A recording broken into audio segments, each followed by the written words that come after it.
acil olarak gerçekten bu gıda konusunda hassas davranmaları, bunu devamlı yapmak, düzenli yapmak, programlı yapmak, yoksa birilerine az gidecekken diğerlerine daha çok gidebilir. Bunu inşallah böyle danışarak programlı yaparsak çok güzel olur.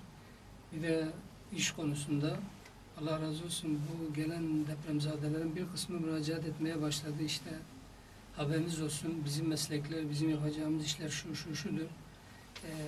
Haber eder olursa telefon numaralarımızı veriyoruz.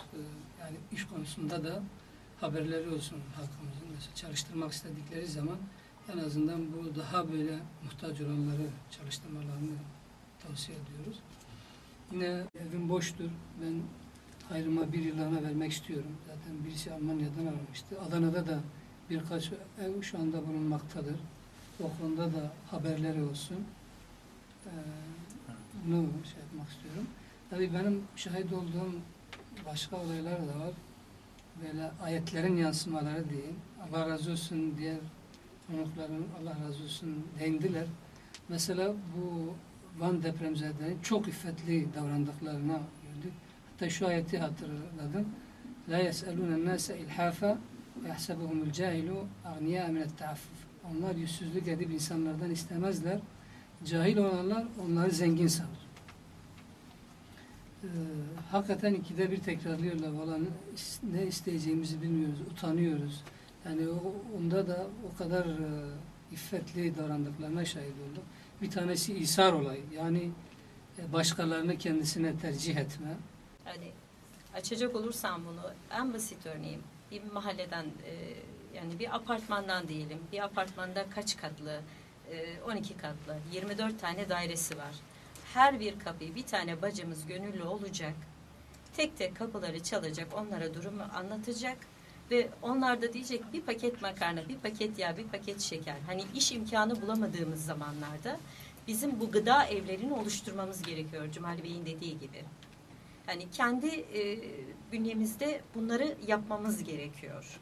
İlk etapta gıda yakacak arkasından, daha sonra sağlık ve bunlarla ilgili kurumsal çalışmak gerekiyor. Planlı ve programlı çalışmak gerekiyor. Çoğu doktor arkadaşla görüşmeler yaptık. Allah nasip ederse ilk ailemizi dün götürdük muayeneye. Allah nasip ederse yarın Dumlupınar'daki kardeşlerimizi götüreceğiz inşallah doktora. Yani düşünün, kimlikleri dahi yanlarında yok. Ne yapıyoruz? Kendi kimliklerimiz üzerinden alıyoruz ilaçları. Yani her şeye ihtiyaç var. Yani bir tek şey değil, her şeye. Kendi evinizi düşünün. Sizin evinizde neye ihtiyaç varsa Van'dan gelen kardeşlerimizin de onlara ihtiyacı var. Hani siz belki kıyıp atamıyorsunuz. Eskidir diyorsunuz ama hatıradır deyip bir kenara saklıyorsunuz.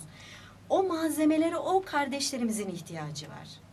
Yani eski tipte kaldırıp atacağınıza şimdiden onları bir an önce bu muhtaç ve mağdur kardeşlerimize ulaştırmamız gerekiyor. Bununla ilgili STK'lar çalışmalarını yapıyor. Özellikle Selahattin abiler bununla ilgili çalışmalarını ciddi anlamda yapıyorlar. İnşallah bundan sonra da birlikte çalışmalarımız sürecek. Allah izin verdiği müddetçe.